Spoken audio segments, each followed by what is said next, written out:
excellente présentation. J'aimerais maintenant inviter Eliane Berlijo, qui, qui est à prendre la parole, et Dominique Rébulé, vice-présidente de l'Université de Concordia, qui vont nous faire une annonce au sujet de la durabilité à l'ère numérique.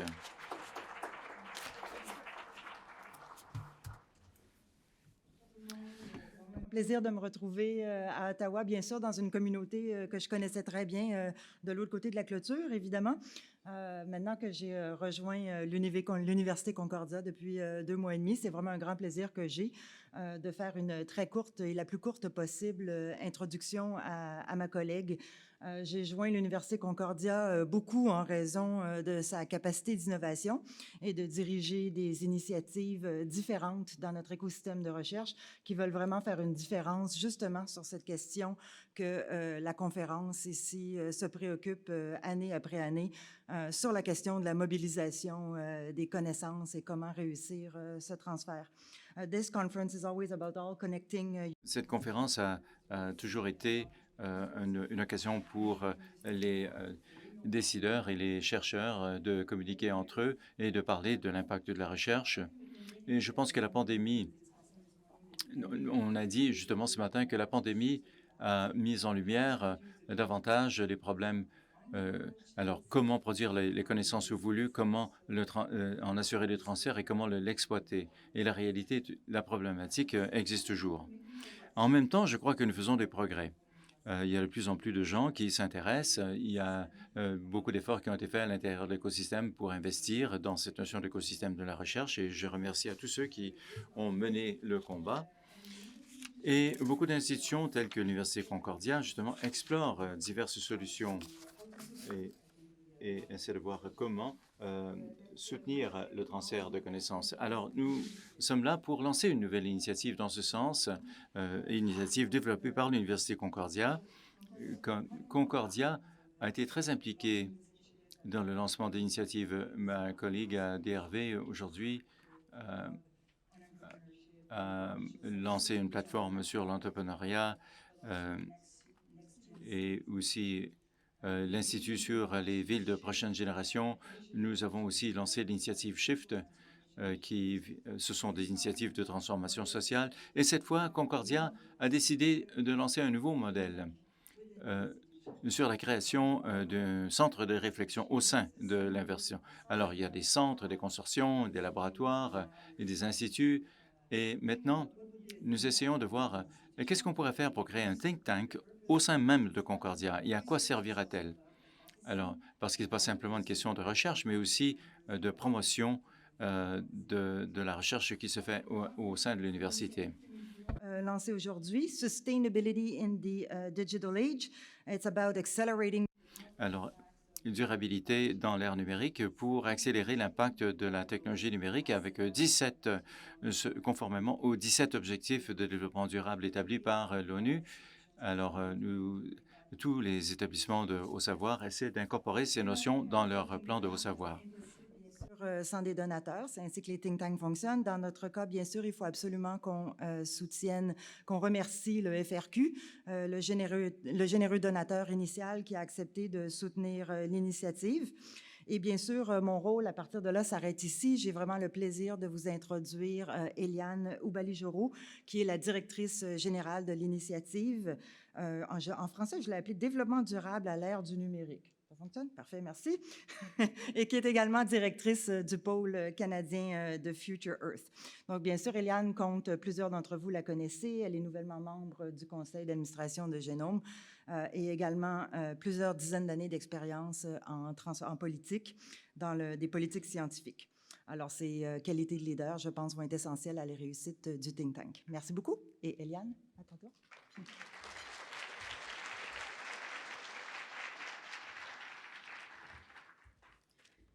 Merci beaucoup, Dominique, pour la belle introduction.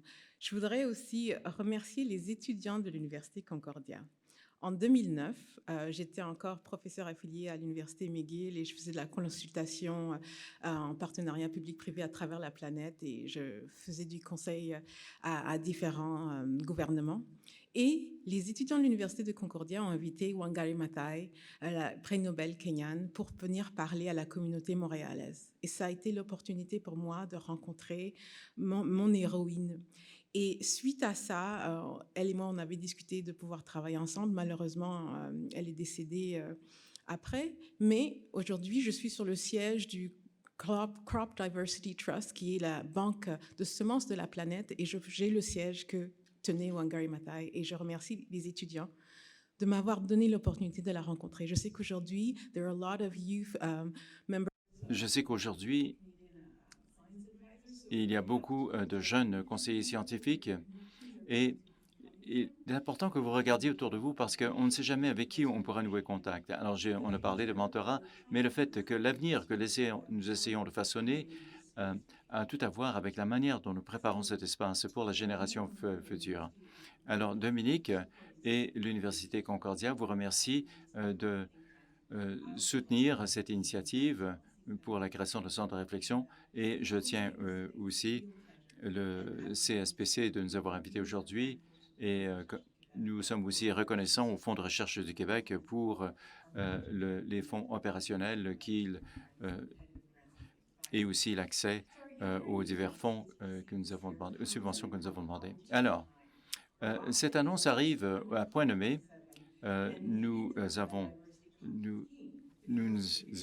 COP 27 vient de se terminer, COP 15 qui aura lieu à Montréal s'annonce bientôt. Et tout cela met en valeur l'importance d'une transition juste où les intervenants veulent une société plus égalitaire en s'attaquant à des problèmes tels que la biodiversité, la perte de la biodiversité et la lutte contre le changement climatique. Alors, il y a des millions de dollars de nouveaux fonds qui ont été annoncés dans COP 27 pour l'action climatique responsable, avec une perspective axée sur le genre. Et il y a de nouvelles initiatives qui produiront 300 millions de crédits carboneutres en Afrique. Alors, parce que la séquestration du carbone sera bonne non seulement comme mesure d'atténuation, mais aussi permettra d'enrichir les sols et d'augmenter la sécurité alimentaire dont la population doublera d'ici 2050. Et on voit aussi la valeur mondiale de la sagesse traditionnelle dans les pratiques.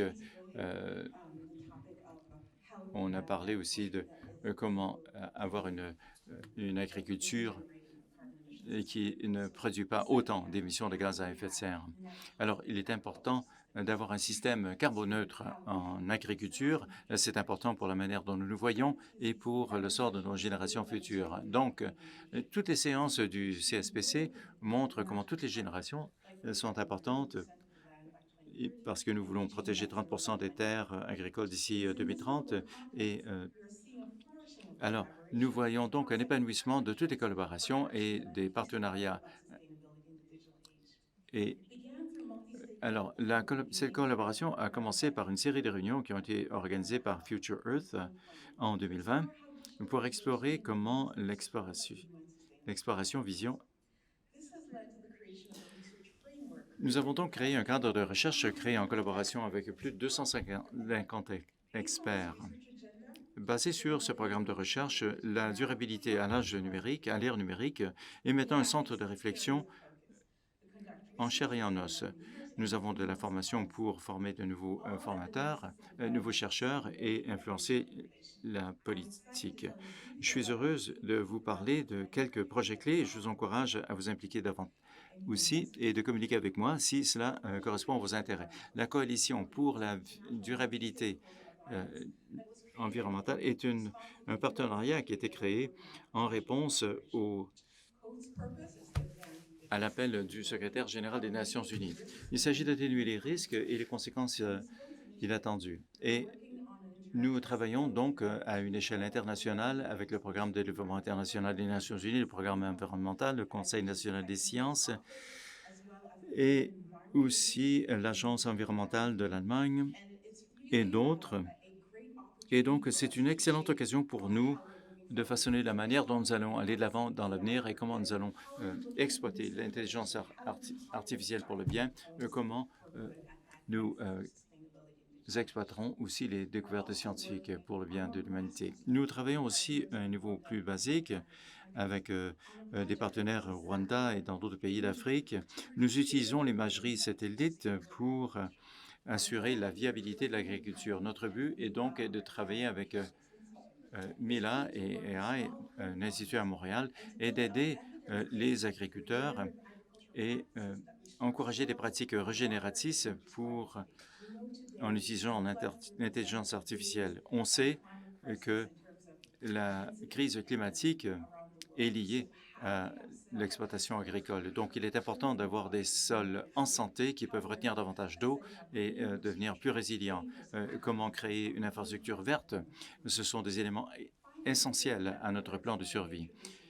Et nous voulons aussi des solutions axées sur la nature et une économie axée sur la conservation. Nous avons créé des partenariats à cette fin. Dans notre première recherche, nous avons amélioré donc la distribution géographique des solutions axées sur des techniques naturelles. J'aimerais conclure par vous dire que tout ce travail que nous faisons sur la durabilité à l'ère numérique, c'est de mettre les voiles pour l'avenir et d'adopter une approche axée sur les solutions pour créer un avenir qui améliorera l'état de la planète pour les générations futures. Il y a une idée que j'aime beaucoup, c'est l'écart positif. L'idée est que dans toute collectivité, il y a des comportements exceptionnels qui facilitent la découverte de solutions qui échappent à d'autres, en dépit du fait que tout le monde fait face à des défis semblables. Et donc, la durabilité.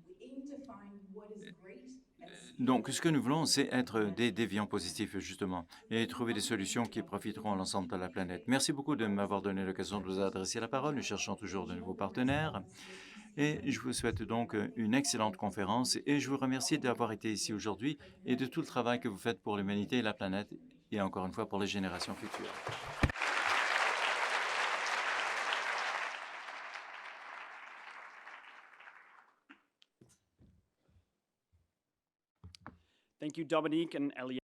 Merci Dominique et Eliane pour de nous avoir parlé de ces nouvelles initiatives.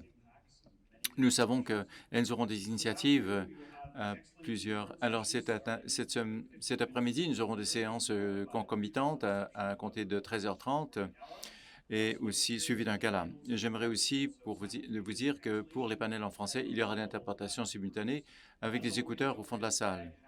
N'oubliez pas de nos adresses Twitter. Merci.